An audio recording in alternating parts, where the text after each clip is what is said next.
আবারও শাহবাগে অবস্থান নিয়ে সড়ক অবরোধ করেছেন নিয়োগ বঞ্চিত প্রাথমিকের সহকারী শিক্ষকরা। 11 ফেব্রুয়ারি বেলা 11টা থেকে রাজধানীর শাহবাগে জাতীয় জাদুঘরের সামনে অবস্থান নেন তারা। এ সময় ওই সড়কে যান চলাচল বন্ধ হয়ে যায়। এর আগে নিয়োগ ফিরে পাওয়ার দাবিতে 10 ফেব্রুয়ারিও শাহবাগে অবরোধ কর্মসূচি পালন করেন আন্দোলনকারী শিক্ষকরা। এ সময় পুলিশি হামলার শিকার হন তারা।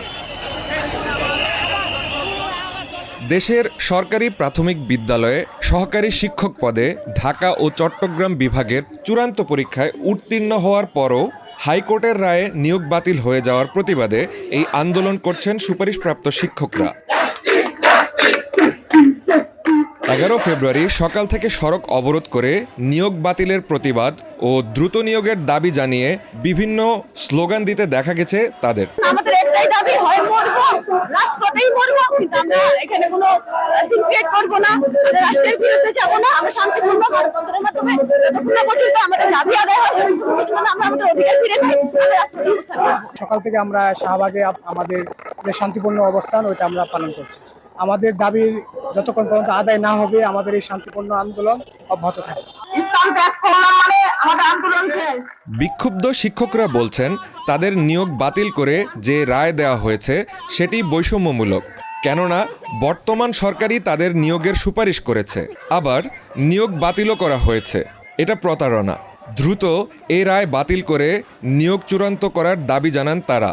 যতক্ষণ পর্যন্ত দাবি আদায় না হবে ততক্ষণ পর্যন্ত আন্দোলন চলবে বলেও জানান তারা। এখন আমার একটাই দাবি, হয় চাকরি দিন নয়তো জীবন দিন। আপনার গতকালকে আমাদের উপর পুলিশ আতঙ্কিত হামলা করে, সেই হামলায় পুলিশ আমাকে টেনে হিঁচড়ে রাস্তা থেকে ধরে নিয়ে যায়, আমাকে 8 ঘন্টা ওইখানে আটকে রাখার পরে আজকে ছেড়ে দিছে। গতকালকের আমার যদি ভয় লাগতো যে আমি গতকালকের পরে এই স্থান ত্যাগ করতাম, আমি আমার চাকরি নিশ্চিত না করে এখান থেকে ফিরবো না। গতকালকে পুলিশ আমাদের উপর নির্মমভাবে অত্যাচার করেছে, মেয়েদের গায়ে পর্যন্ত হাত তুলেছে, এমনকি নির্যাতনের শিকার হয়েছি আমরা। লাঠিচার্জ, টিয়ার শেল পর্যন্ত নিক্ষেপ করা হয়েছে। তারপরেও আমরা কেন আজকে আবার রাস্তায় ফিরে আসলাম?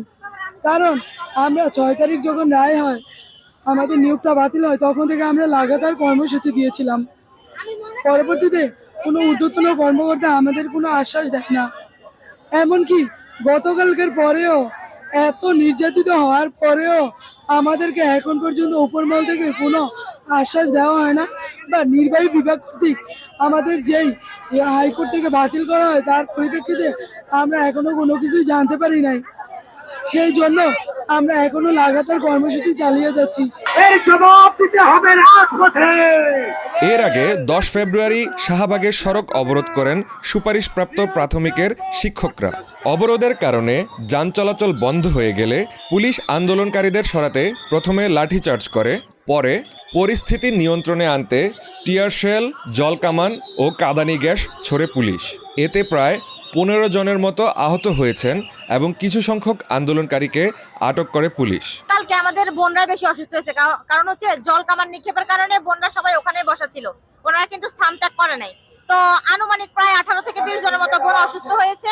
তার মধ্যে আজকে প্রায় 12 থেকে 13 জনের মতো উপস্থিত হয়ে গেছে, মানে ওনারা আবার অধিকার আদায়ের জন্য চলে আসছে। 14 জনকে গ্রেফতার করা হয়েছে, তো কাল রাতের মধ্যে তাদেরকে ছেড়ে দেওয়া হয়েছে। এর মধ্যে আমাদের অনেক ভাইও অসুস্থ হয়েছে, 3 জনের মতো হসপিটাল ভর্তি ছিল, বাকিরা প্রাথমিক ট্রিটমেন্ট নিয়ে আজকে আবার অধিকার আদায়ের জন্য চলে আসছে। আমার কুলে ছোট বাচ্চা ছিল, 2 বছরের বাচ্চা ছিল। পুলিশ বর্বরতার পরিচয় দিয়েছে, ছোট বাচ্চাকে উদ্দেশ্য প্রণোদিত ভাবে ছোট বাচ্চার উপর জলকামা ছেড়েছে।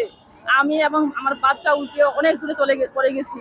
আমার বাচ্চা এখনো অসুস্থ, তারপরে আমি স্থান ত্যাগ করে নাই। এটা আমাদের অস্তিত্ব লড়াই, আমাদের বাচ্চা মরার লড়াই। আমাদের পিঠ দেওয়ালে ঢেকে গেছে, দেখেন পিছনে যাওয়ার কোনো রাস্তা নাই। আমাদের বয়স শেষ, এটা আমাদের সর্বশেষ ভাইবা ছিল। আমার হাজবেন্ড অসুস্থ, স্ট্রোক করেছে, উনি ভালো চাকরি করতেন, উনি এখন বাসায়। আমার শেষ পরীক্ষা, শেষ ভাইবা, আমি কোথায় যাব বলেন? সন্তান অধিদপ্তর কেন আমাদেরকে এক চোখে করে দেখছে? এর জবাব দিতে হবে রাজপথে। একটা শিক্ষকের রাজপথ ছেড়ে যাবে না।